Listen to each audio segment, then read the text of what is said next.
जय हिंद। हम लोगों ने अब तक भारतीय न्यायालयों के प्रकारों के उपक्रम में हमने यह देखा कि उनकी हयाती समझने के लिए नंबर चौथे पे देखा कि लोअर कोर्ट में 3 अदालतें थी, जिसमें नंबर 1 था स्मॉल कॉजेस कोर्ट, नंबर 2 मुंसिफ कोर्ट और नंबर 3 लोक अदालत थी। उसके ऊपर सबऑर्डिनेट कोर्ट में देखे थे कि 3 प्रकार की अदालतें होती है, एक सिविल कोर्ट, दूसरा क्रिमिनल कोर्ट और तीसरा रेवेन्यू कोर्ट। सिविल कोर्ट में 4 प्रकार के जजेस काम करते हैं। सिविल कोर्ट में हमने यह देखा कि सिविल के ऐसे मामले जिनकी वैल्यू 25,000 तक होती है, तो उन्हें सिविल जज जूनियर डिवीजन के जजेस देखते थे, और उनके ऊपर 50,000 तक के वैल्यू वाले सिविल केसेस को सीनियर डिवीजन के देखते थे, और उनके ऊपर एडिशनल सिविल जज होते थे। उसके बाद डिस्ट्रिक्ट जज होते थे।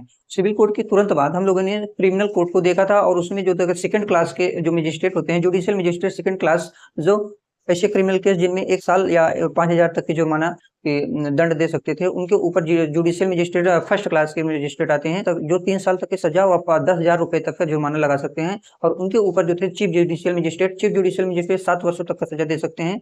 हालांकि चीफ जुडिशियल मजिस्ट्रेट मृत्यु दंड का भी आदेश दे सकते हैं, लेकिन हाईकोर्ट की पूर्वानुमति के बाद ही ऐसा सजा दे सकते हैं।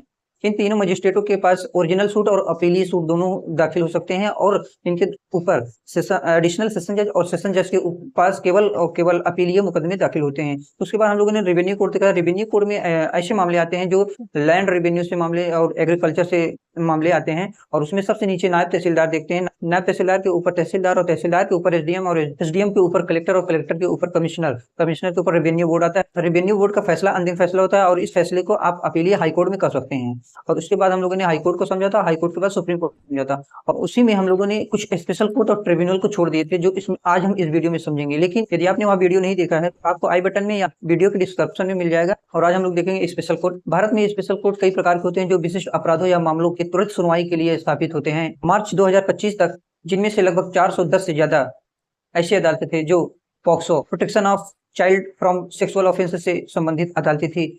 यह भी संभव है कि राज्य और केंद्र सरकारों के फैसलों के अनुसार इन अदालतों की संख्या भिन्न भिन्न हो सकती है। अब देखते हैं स्पेशल कोर्ट में, स्पेशल कोर्ट और ट्रिब्यूनल को समझते हैं। स्पेशल कोर्ट और ट्रिब्यूनल को हम लोग 2 भागों में बांट करके समझेंगे। Special court, tribunal. Number 1 company act 2013। 2013 company act 2013 के अनुसार इसमें केवल और केवल कंपनी से संबंधित मामलों की सुनवाई होती है, और उनमें कंपनियों की धोखाधड़ी एवं उनके आर्थिक अपराधों को सुना जाता है। नंबर 2 देखते हैं।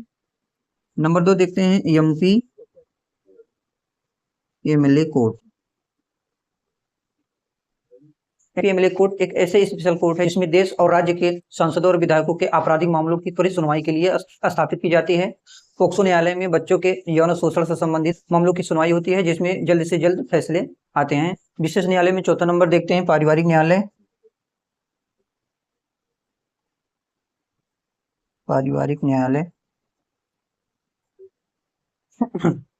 जिसमें पारिवारिक विवाद, भरण पोषण, बच्चों की देखरेख एवं संरक्षण एवं तलाक विवादित मुद्दे आते हैं, और जिसकी सुनवाई जल्द से जल्द की जाती है। विशेष न्यायालयों का अधिकार क्षेत्र अक्सर कानून के एक विशेष क्षेत्र तक सीमित होता है, और वे नियमित अदालतों से अलग होते हुए उच्च न्यायालय के नियंत्रण में आते हैं। ट्रिब्यूनल ऐसी संस्थाएं होती हैं जो न्यायिक एवं अर्ध न्यायिक